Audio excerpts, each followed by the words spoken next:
Hi, welcome. Enjoy the content, subscribe, and turn on notifications. David Miller always believed that a life shared by two people was built on small gestures.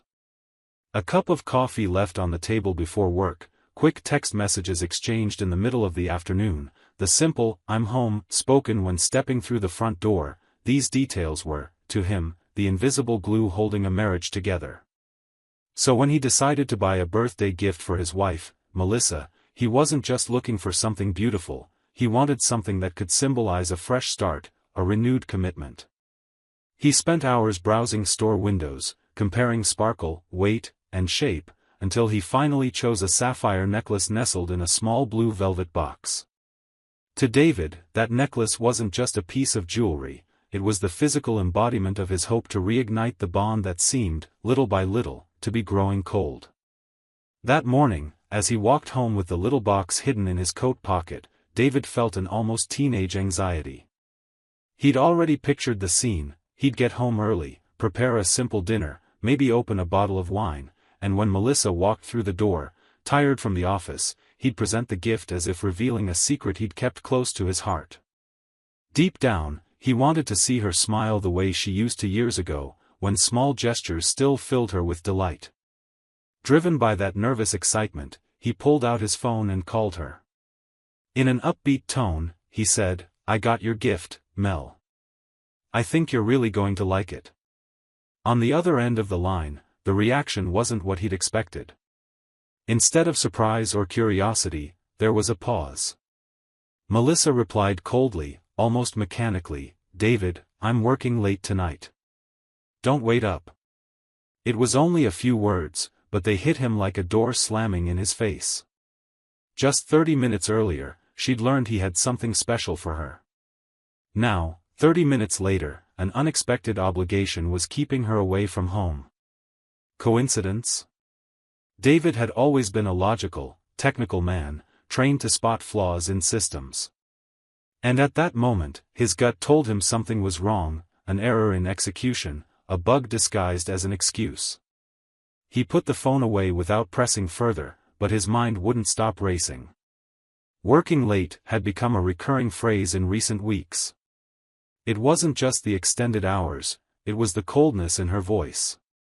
Melissa no longer seemed eager to get home, nor did she call to check if he'd eaten dinner.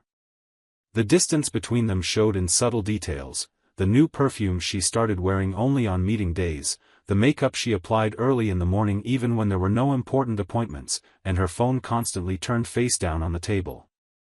All of it, which once seemed like vanity or routine, now sounded like pieces of an uncomfortable puzzle. David wasn't the type to hold on to doubts and wait. His impulsive nature wouldn't allow him to sit back for days, weeks, or months gathering evidence to confirm his suspicions.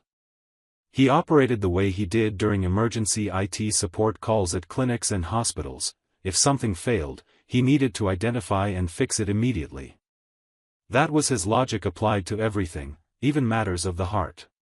So, without much planning, he put his coat back on, slipped the little box into his pocket, and grabbed his car keys. There was no anger in the gesture, only quiet determination. If Melissa said she was working, he wanted to see it for himself. He wasn't looking for a fight, nor was he willing to swallow excuses. He wanted the truth, plain and simple. As he drove through the streets of Columbus, the jewelry box seemed heavier than it actually was. He remembered the saleswoman's look when he said it was a gift for his wife. "She's going to love it," the clerk had assured him. Now he wondered whether he'd actually give it to Melissa or if the necklace would become a symbol of something else entirely. His destination was straightforward: the hotel where, according to Melissa, her company's marketing conference was being held. A corporate event full of panels and meetings would perfectly justify the "working late" excuse. But his gut told him the conference might have a different kind of agenda. The hotel parking lot was full, packed with executives' cars and company vans emblazoned with colorful logos. David parked and walked through the lobby.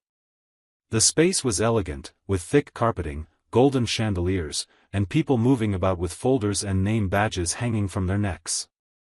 Right away, he noticed Melissa wasn't among the groups discussing projects near the bar. As he approached the mezzanine, he leaned discreetly against the railing and waited a few minutes, as if he were just another visitor waiting for someone. That's when the scene unfolded before him. Melissa appeared in the lobby, but she wasn't alone. She was walking beside Grant Whitmore, her boss, a man David had seen at previous events, firm voice, well-tailored suit, the kind of presence that drew attention anywhere. What bothered David most wasn't Grant's presence, but the way Melissa laughed at something he said. It was an intimate, unrestrained laugh, completely different from the cold tone she'd used with him on the phone just minutes earlier.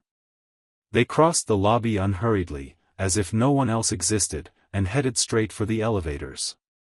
David watched them step inside and, without hesitation, took the next elevator and pressed the same floor button. The hallway was quiet, muffled by carpet and soft lighting. David followed the sound of hushed laughter to the end of the corridor and saw them standing in front of room 1017. Melissa was rummaging through her purse, probably looking for her key card, while Grant made a comment that drew another muffled laugh from her.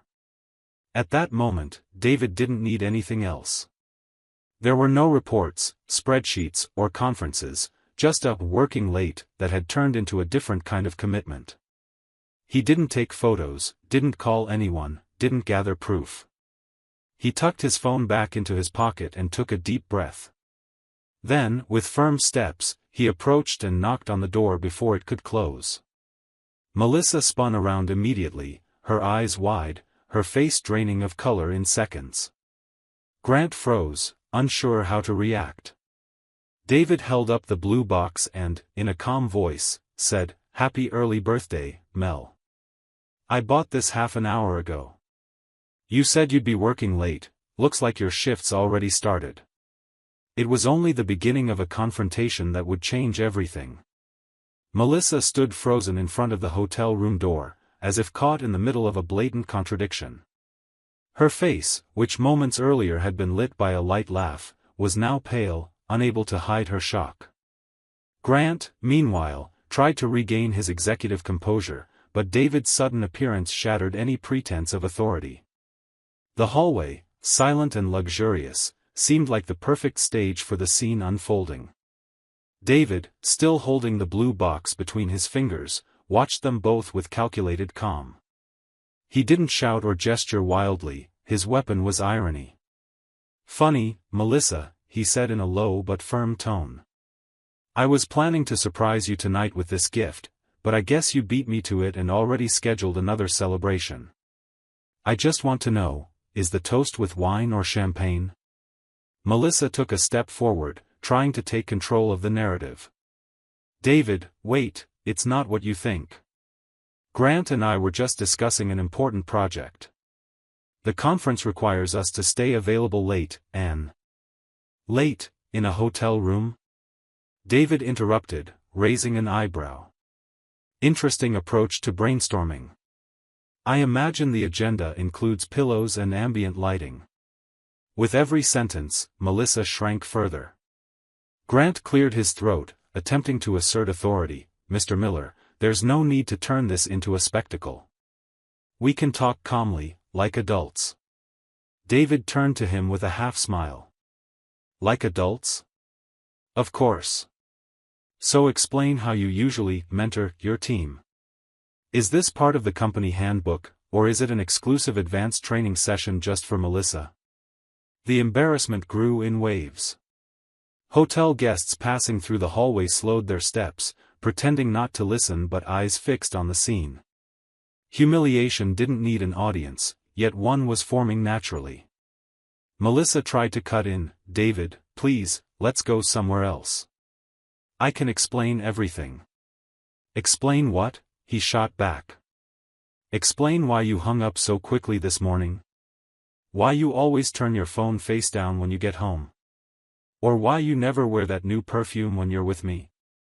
Which version would you like to rehearse first?" Melissa brought a hand to her forehead, searching for words.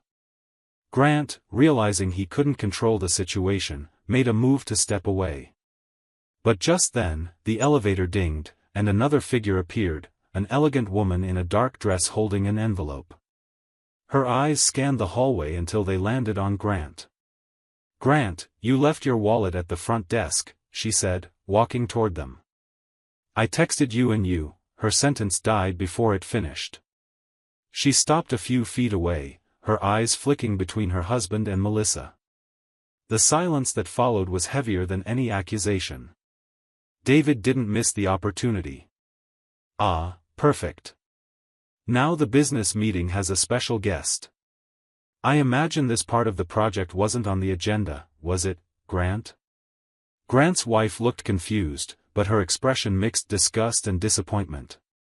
"So this is how you fill your conference hours," she said sharply. "Congratulations, Grant. I always knew your ambition crossed lines, but I didn't expect it to be so pathetic." Melissa swallowed hard, trying to regain some control. "This isn't what it looks like. We're all jumping to conclusions." David let out a dry laugh. "You're right, Melissa. I really did jump to conclusions. I believed we still had a marriage. That there was still respect. But it seems all that's left is a poorly rehearsed play." He then opened the box and revealed the necklace, glinting under the hallway's soft light. "Look, I bought this for you, a symbol of our anniversary, our history. But now that I think about it, maybe this gift belongs more in the jewelry store display than around the neck of someone who's already swapped vows without even taking off the original ring." The necklace sparkled like a cruel mirror. Melissa tried to move closer, tears beginning to form. "David, please listen. I made a mistake, but we can talk. You don't understand the pressure, how much I—" "Pressure," he interrupted again, laughing bitterly. "Pressure is holding up a home, maintaining a marriage, believing every flimsy excuse. What you're feeling is just desire, the desire for more than you promised. And look, you got less than you imagined. Because now all of this," he gestured to her, Grant, and his wife, "has collapsed in a matter of minutes."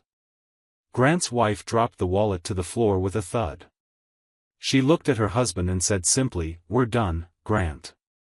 And if the company finds out about this, your career is finished too." David took a deep breath, tucked the necklace back into his pocket, and stepped back. "You know what? I'm not going to yell, beg, or cry. I'm just going to let you two explain yourselves, to the people who really matter. Grant, to your wife. Melissa, to the mirror." The silence that followed was tomb-like. Melissa, holding back sobs, tried to reach him. "David, wait, don't leave like this. We've had years together." He turned his back and walked toward the elevator. "Yes, Melissa. Years that just got summed up in a few minutes in a hotel hallway. Funny how time works, it takes decades to build trust and seconds to destroy it." The elevator doors opened, and he stepped inside without looking back. The scene he left behind was one of silent chaos, Melissa hunched over, Grant speechless, and his wife standing tall, already dialing someone on her phone. No more shouting was needed, the tension was all in the image of masks falling away. When he reached the lobby, David felt his breath grow heavy. His heart pounded, but not from doubt or fear. It was a strange mix of emptiness and peace, the clarity of someone who'd just seen the raw, unfiltered truth. Yes, it hurt, but it was a pain already pointing toward freedom. In that moment, with the blue box still in his pocket, he understood he wouldn't give her that gift. The necklace had another destiny. And life, from that hallway onward, would take a path neither Melissa, Grant, nor anyone else could control. It was the end of one chapter, and the seed of something new. David stepped out of the elevator as if surfacing from a dive that had lasted too long. The lobby air felt cleaner than the 10th floor hallway, yet it still carried a bitter aftertaste. Each footstep echoed on the marble tiles, and he felt as if he were living a scene someone might easily mistake for a movie, except there was no script here, only the raw pain of betrayal. He crossed the lobby and reached the parking lot, but before heading straight to his car, he paused for a few seconds. Once inside, he leaned on the steering wheel and took a deep breath. This wasn't just a confirmed suspicion, it was an entire piece of his life crumbling before his eyes. And yet, instead of collapsing, David felt fury give way to an odd clarity. Everything had suddenly become crystal clear, the cold replies, the unexplained overtime, the endless meetings. It all fit together now, and there was no room left for illusions. All that remained was deciding how to respond. That night, he didn't go home. He checked into a small hotel near downtown. He lay in bed wide awake, staring at the ceiling as the images replayed in his mind, Melissa laughing with Grant, the necklace in his hand, Grant's wife appearing like an unexpected judge of that farce. With each replay, the pain mixed with a sharp dose of sarcasm. Working late, he thought. Yeah, really hard work. The next morning, Melissa called dozens of times. David answered only once. Her voice trembled, almost pleading. David, please, we need to talk. You caught me off guard. I made a mistake, but it's not as simple as it seems. I still love you. He laughed, but not from joy. You still love me? Interesting. You have a peculiar way of showing it, don't you? Don't talk like that, she begged. It wasn't planned. It just happened. I was confused, lonely. Lonely? David cut in, his voice firm. So the solution to loneliness is now your boss? And here I spent months thinking your coldness was just exhaustion. You had energy, all right, just not for me. She fell silent, perhaps swallowing tears. I don't want to lose you. We can try therapy, we can rebuild this. David gripped the phone tightly, as if he could crush the lie along with it. Melissa, therapy doesn't fix character. I don't need a reconciliation manual, I need respect. And you threw that away in a hotel hallway. You know the cruelest part? You made me feel like an idiot. You made me believe I was paranoid. But in the end, I was right. I was always right. He hung up without waiting for a reply. Within hours, the story had spread through the company. Hurt and humiliated, Grant's wife had confided in close colleagues, and soon the company's ethics committee received a formal complaint. Hallway whispers and sideways glances began swirling around the incident. Melissa, once seen as a promising professional, now carried the weight of hushed rumors on her shoulders. And Grant, accustomed to automatic respect, now faced meetings with directors who looked at him as just another man brought down by his own arrogance. David watched it all from a distance, with no need to interfere. Revenge was unfolding on its own, like a row of dominoes he'd only needed to nudge at the start. That evening, Melissa showed up at his house, the same house that now felt strange to him. She found him sitting in the living room, staring at the blue box on the coffee table. David, she began, her voice choked. I came because I don't want to give up on us. I know I messed up, but I'm still your wife. We still have a history. Let's not throw it all away. He studied her in silence for a few seconds. Then he opened the box and held up the necklace. It's funny how things change in value, isn't it, Melissa? Yesterday, this was a symbol of our love. Today, it's just an expensive piece of jewelry with no owner. And you know what's worse? I still think it's beautiful. I just can't picture you wearing it anymore. She tried to move closer, tears streaming down her face. David, I know I was weak. I let routine pull me away from you. I felt alone, and when Grant came close, I let myself get carried away. But that doesn't mean I don't love you. Love, he repeated, almost laughing. Love is sticking together when it's hard. Love is remembering there's someone at home waiting for you before making up excuses. Love is respect. If what you call love is what I saw in that hotel hallway, then sorry, Melissa, I'd rather live without that kind of love. She dropped to her knees in a desperate gesture. I can change. Give me another chance. David took a deep breath. For a moment, he almost let himself be swayed by the sight of her there, vulnerable. But then the memory returned, her unrestrained laugh in the lobby, the knowing look she shared with Grant, the expensive perfume. He shook his head. Do you know the difference between you and me, Melissa? I don't need a second chance to be loyal. I already was, from day one. And you turned loyalty into a disposable option. So no. There's no second chance for something that should have been non-negotiable. She broke down sobbing. He stood up, picked up the necklace box, and slipped it into his pocket. I'm selling this tomorrow. And you know what's ironic? With that money, I'm starting something that actually matters, my own business. Something I'll be proud of. Unlike what you gave me yesterday. Melissa tried to pull herself together, but her expression showed she understood there was no turning back.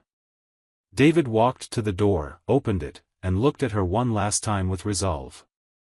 Our story is over, Melissa. All that's left is the memory of a gift that was never delivered. She left slowly, as if each step carried the weight of a sentence. David closed the door behind her and, for the first time in a long while, felt he'd regained control of his own life. The pain was still there, but now mixed with something new, a sense of justice, of clarity. The storm had passed its peak, and even amid the wreckage, he knew there was room to rebuild. What Melissa didn't understand, and maybe never would, was that some choices can't be undone.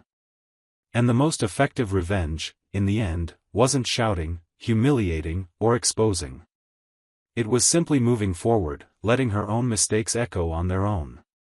In the days following the confrontation, each person's life took a different path, as if that night in the hotel hallway had been an unavoidable turning point. David, despite his pain, refused to let the wound become a prison. The next morning, he returned to the jewelry store with the blue box in hand. He handed back the necklace, explained he'd changed his mind, and accepted a full refund. The salesperson, surprised, tried to convince him to keep the gift for another occasion, but David calmly replied, "There's no another occasion for someone who wasted the first. Now this money will serve a real purpose." With that sum in hand, he took the first step toward a dream he'd always postponed, launching his own IT support business focused on small medical clinics. He already had the technical know-how, he just needed courage and capital. Ironically, the betrayal that had tried to destroy him ended up giving him the push he needed. Every keystroke, every signed contract, became his way of proving life could be rebuilt without relying on someone who failed to value his loyalty. While David began building his new life, Melissa faced the weight of consequences. At the office, her image as a model professional crumbled within weeks. Rumors about her affair with Grant spread with alarming speed, and no matter how much she denied it, the glances in the hallways made it clear, everyone knew. The company's ethics committee launched an internal investigation, and though she wasn't fired, Melissa was transferred to another branch in a much lower role, essentially a demotion. The woman who once strode confidently through the halls in high heels now went unnoticed, almost shrinking into herself. The attention she'd sought from Grant had been replaced by the shadow of a mistake she'd nurtured herself. At home, loneliness became her cruelest companion. David never returned. There was no reconciliation, no couples therapy. The divorce moved quickly, handled by the lawyer David contacted right after the confrontation. With no children involved, there were no custody battles or visitation disputes, just furniture, bills, and paperwork divided coldly, as if the marriage had become merely an administrative matter. Melissa, who'd believed she controlled everything, realized too late that she'd lost not only a husband but also the respect of her community and herself. Grant, meanwhile, faced his own downfall. His wife, firm and resolute, refused to accept his feeble explanations. She hired a prominent attorney and filed for divorce. She also reported the incident to the company board, attaching evidence and statements from employees who'd long suspected inappropriate conduct. The result was devastating. Grant lost his executive position, was reassigned to an irrelevant department, and months later, his quiet departure was announced in an internal memo. The man who'd loved being the center of attention was now remembered only as an example of what not to do. For David, the months that followed were a period of quiet rebuilding. His small business started with 1 clinic, then 2, and within a year, he had a solid client base. He learned to turn heartbreak into discipline. Every signed contract was a victory over the past, every client compliment a reminder that some people still recognized the value of his dedication. More than that, he rediscovered his peace. There were no more sleepless nights wondering about a phone turned face down, no more cold calls interrupting dinner. There was just him, his business, and a restored sense of dignity. Fate, however, had one last encounter in store, unexpected and symbolic. On a Saturday afternoon, months after the divorce, David parked his car outside a local grocery store. It was a modest car, but it represented his new chapter, bought with money earned through his own work. As he got out, he noticed a familiar figure slowly walking toward the store's exit. Melissa carried a reusable shopping bag, her expression weary, dressed simply without her former sparkle. For a moment, their eyes met. She stopped, surprised, and attempted a fragile smile. "Hi, David," she said softly, almost shyly. He remained composed. "Hi, Melissa." She hesitated, as if searching for words that didn't exist. "You look good." David nodded. "I am. I hope you are too." A brief, heavy silence followed. Melissa seemed to want to say more, maybe apologize again, maybe try to reopen a door already closed. But he gave her no opening. He simply offered a slight wave and continued on his way. As he entered the store, David smiled to himself. There was no anger, no desire for revenge, only the certainty that he'd moved on. The gift that was never delivered had become an investment in his future. The betrayal, instead of destroying him, had been the catalyst for his turnaround. Melissa, meanwhile, kept walking with her bag in hand, feeling the emptiness of what she'd lost. Grant had vanished from her life, the status she'd chased had crumbled, and the husband she'd once taken for granted had moved forward without looking back. The message was clear, almost etched into the air of that brief encounter: trust is a gift with no substitute. Once broken, no necklace, promotion, or excuse can restore it. David learned that dignity isn't negotiable, and Melissa learned that choices come at a high price when made at the expense of loyalty. The unexpected part wasn't the scandal or the separation, it was that, in the end, the greatest revenge didn't come from shouting or public exposure. It came from the quiet calm of a man who chose to value himself, turn pain into achievement, and let others' mistakes echo on their own. And so, each went their separate way, Melissa with the bitter memory of a gift she never received, Grant with the ruin of a tainted career, and David with the peace of someone who discovered that the greatest triumph after betrayal is rising stronger than before. Thank you for watching the video. If you enjoyed it, don't forget to subscribe to the channel and turn on notifications so you won't miss any updates. See you next time.